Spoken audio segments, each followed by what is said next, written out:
ഈ ക്വസ്റ്റ്യൻ നോക്കാം. Find the derivative of the function using first principle. 3x minus 27 derivative കണ്ടുപിടിക്കണം. അതായത് dy/dx കണ്ടുപിടിക്കണം. അതായത് ഇവിടെ y = 3x മൈനസ് 27 എന്നാണ് പറഞ്ഞിരിക്കുന്നത്. What is dy/dx? dx എന്ന് പറഞ്ഞാൽ എക്സിൽ വരുന്ന ചേഞ്ച്, dy എന്ന് പറഞ്ഞാൽ വൈയിൽ വരുന്ന ചേഞ്ച്. എക്സിൽ വരുന്ന ചേഞ്ചിൻ്റെ എത്ര ഇരട്ടിയാണ് വൈയിൽ വരുന്ന ചേഞ്ച് ജസ്റ്റ് പറഞ്ഞെന്നുള്ളൂ. അപ്പോൾ dy/dx കാണണം.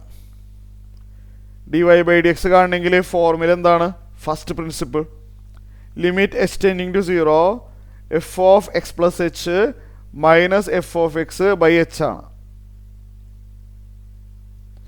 അപ്പോൾ നമ്മൾ ഈ ഫോർമുല എഴുതുന്നതിന് മുമ്പ് ആ റൈറ്റ് സൈഡിൽ വരുന്ന ആ എക്സ്പ്രഷന് നമ്മൾ f of x ഡിനോട്ട് ചെയ്യണം. അതാദ്യം തന്നെ എഴുതി വെച്ചേക്കാം. മനസ്സിലായല്ലോ? ആ എക്സിൽ വരുന്ന ആ എക്സ്പ്രഷൻ ഇല്ലേ, നമ്മളതിനെ f of x ഡിനോട്ട് ചെയ്യുന്നു.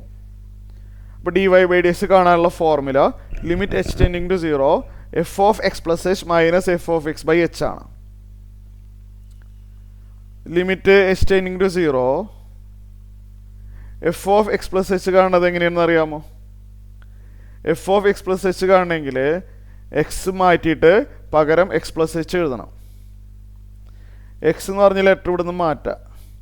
x എന്നുള്ള ആളെ മാറ്റിയിട്ട് പകരം x plus h എഴുതാം. അപ്പോഴല്ലേ f of x plus h കിട്ടുള്ളൂ. അപ്പോൾ റൈറ്റ് സൈഡിൽ x എന്നുള്ള ആളെ മാറ്റിയിട്ട് പകരം x plus h എഴുതണം. f of x ന്ന് f of x plus h കിട്ടാൻ x is replaced by x plus h. അത് ഇങ്ങനെ വെട്ടും തിരുത്തി ചെയ്യേണ്ട, നമ്മളത് മനസ്സിൽ ചെയ്യാൻ പറ്റും അല്ലേ? ഇപ്പോൾ f of x plus h എന്ന് പറയുമ്പോൾ 3 into x is replaced by x plus h. Minus 27 അതേപോലെ തന്നെ ഇരിക്കും.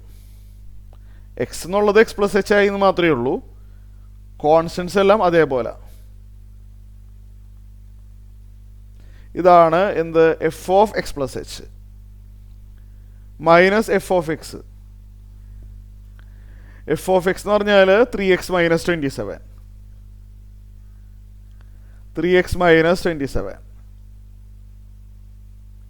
അപ്പോൾ f of x plus h minus f of x എഴുതി.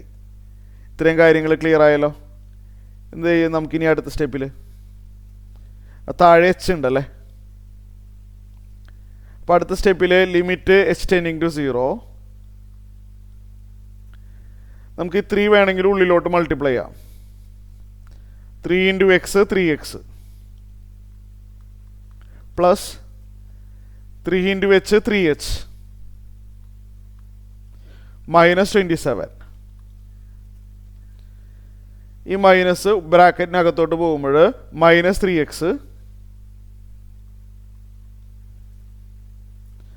പിന്നെ ഇവിടെ മൈനസ് മൈനസ് 27 പ്ലസ് 27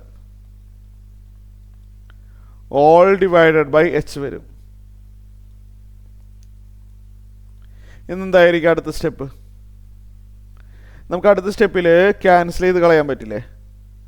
ഈ പ്ലസ് 27 മൈനസ് 27 വെട്ടിപ്പോവും. ഇനി വേറെ ഏതാണ് വെട്ടിപ്പോണേന്ന് നോക്കിയേ. 3x മൈനസ് 3x പോവും. ബാക്കി എന്ത് വരും? ലിമിറ്റ് h ടെൻഡിങ് ടു 0 ന്യൂമറേറ്ററിൽ ഒരു 3h ബാക്കിയുണ്ട്. ബാക്കിയെല്ലാം പോയി. താഴെ ഒരു h ഉണ്ട്. അടുത്ത സ്റ്റെപ്പിൽ h ക്യാൻസൽ ആവും. h ഇപ്പോൾ 0 കൊടുക്കണ്ട, 0/0 വരും. വെട്ടിക്കളയാനുള്ളത് വെട്ടിക്കളയാലോ.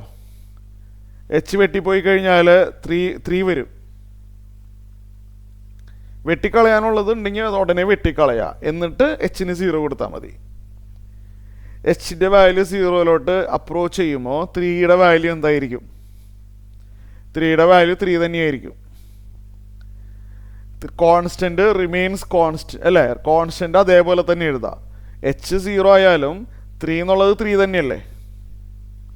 അപ്പോൾ dy/dx വാല്യൂ 3 ആണ്.